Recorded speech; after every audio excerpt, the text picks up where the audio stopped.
सकाळपासून दाटून आलं होतं, त्यामुळे त्याने आज ऑफिसला न जाता घरूनच काम करायचे ठरवले. महत्त्वाचे कॉल आणि काम संपवून बायकोकडे चहा आणि गरम गरम भजींची मागणी करून तो खिडकीजवळ आला.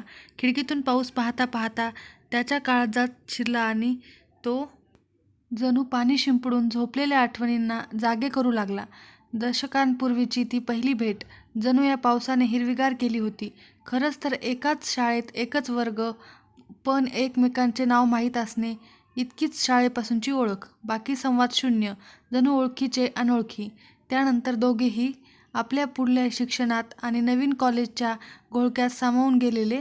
असेच घोळक्यातून चालताना एक ओझरती भेट झाली आणि प्रेमदेवतेच्या बाणाने निशाणा साधला.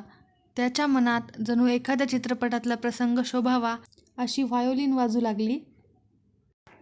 पहिल्या प्रेमाची फुलपाखरे त्याच्यासोबत बागडू लागली. ही भेट त्याच्या मनात तिची जागा करून गेली.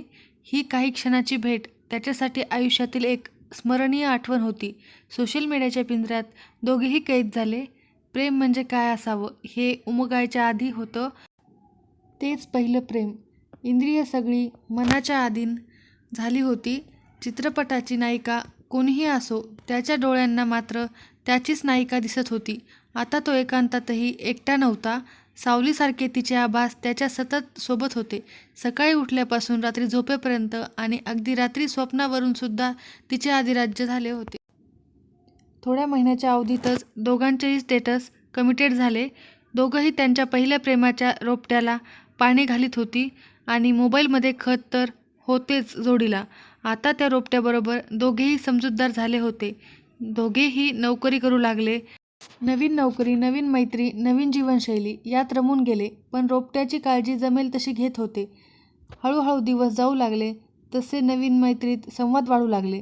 सुट्टीच्या दिवशीच्या सहली वगैरे सगळेच नवीन मैत्रीत होऊ लागले. मैत्री हे प्रेमाचे पहिले पाऊल की पहिलं प्रेम हेच खास, या द्विधा मनस्थितीत तो अडकला. सोशल मीडियावरही नव्या मैत्रीला अंगठ्याने प्रतिसाद मिळत होता. लहानपणी जो अंगठा चिडवायला वापरायचो, आता त्याचे वाढते आकडे त्याला आवडू लागले होते. दिवसांमागून दिवस आणि वर्षामागून वर्ष गेली.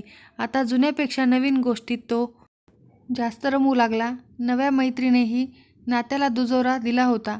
रोपटे मात्र आता सुकू लागले आणि नव्या मैत्रीच्या बांडगुळ्याने त्याला संपूर्ण वेढून टाकले होते.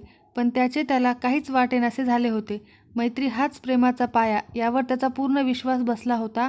आयुष्यात दुरावणारे कधीच आपले नसतात आणि जे आपले असतात ते आपल्याला कधीच दुरावा देत नाहीत. आजही त्याला सगळे स्पष्ट आठवत होते.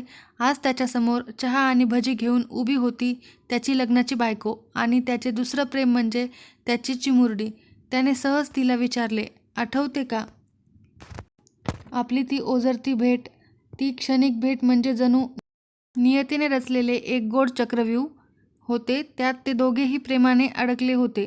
कधी कधी एक क्षण आयुष्यातील सुंदर आठवण होते आणि आयुष्यभरासाठी नाते देऊन जाते. हेच खरे पहिल्या प्रेमाने आपली मुळे हृदयात घट्ट करून ठेवली होती.